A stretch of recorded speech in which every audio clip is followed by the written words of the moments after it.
చేస్తున్నాం సార్.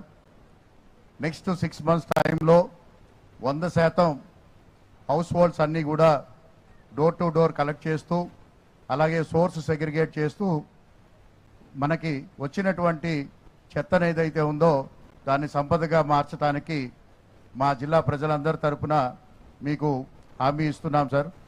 అలాగే ఈ కార్యక్రమానికి విచ్చేసినటువంటి స్కూల్ చిల్డ్రన్కి అదేవిధంగా మైదుకూరు పట్టణ ప్రజలందరికీ కూడా మరొకసారి ధన్యవాదాలు తెలియజేసుకుంటూ సెలవు తీసుకుంటున్నాను. Thank you sir.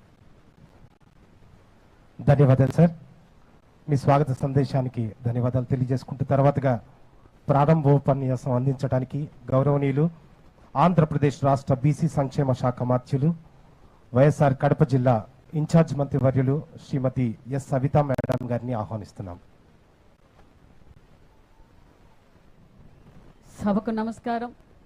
నవ్యాంధ్రప్రదేశ్ నిర్మాత, విజనరీ లీడర్, మన అందరి కోసం అహర్నిశలు కష్టపడుతూ మన కడప జిల్లాకు విచ్చేసిన మాన్యశ్రీ ముఖ్యమంత్రి చంద్రబాబు నాయుడు గారికి, వేదికపైన పెద్దలకు, ఎన్డీఏ నాయకులకు, అధికారులకు, ఇక్కడ విచ్చేసిన ప్రజలకు, చిన్నారులకు అందరికీ పేరు పేరున నమస్కారాలు తెలియజేస్తున్నాం. పండగ అనేది ఈ 6 నెలల్లోనే వచ్చింది సార్. అభివృద్ధి ధ్యేయంగా రాష్ట్రం ఎందుకంటే వెంటిలేటర్ మీద ఉన్నింది, వెంటిలేటర్ మీద నుంచి ఆక్సిజన్ లో తీసుకున్నామని ప్రజలు నిజంగా చాలా ప్రశాంతంగా ఉండి మొన్నటి రోజున సంక్రాంతి పండుగ కూడా ప్రతి గ్రామాల్లోనూ ఒక పల్లె పండుగ జరిగింది. అదే విధంగా పొలం పిలిచింది కార్యక్రమాలు కావచ్చు. చాలా సంతోషంగా ఉన్నారు. అభివృద్ధి ధ్యేయంగా అందరూ పనిచేస్తున్నారు. మీరు కోరుకున్నట్లు అప్పుడు క్లీన్ అండ్ గ్రీన్ మొదలు పెట్టింది మీరే. మళ్ళీ ఈ రోజు గత ప్రభుత్వం చెత్తపై పన్ను వసూలు చేసింది. మరి మీరు చెత్తలో కూడా సంపద సృష్టించగలిగిన విజనరీ లీడర్ అనేది మరొక్కసారి కూడా ఈ విషయాన్ని కూడా ప్రజలందరూ గ్రహించారు.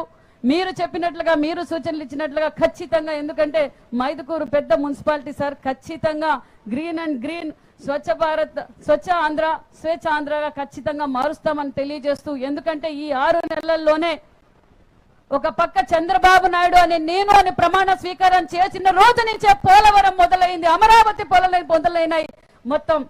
మొత్తం రాష్ట్ర వ్యాప్తంగా అభివృద్ధి ధ్యేయంగా పనిచేస్తున్నారు.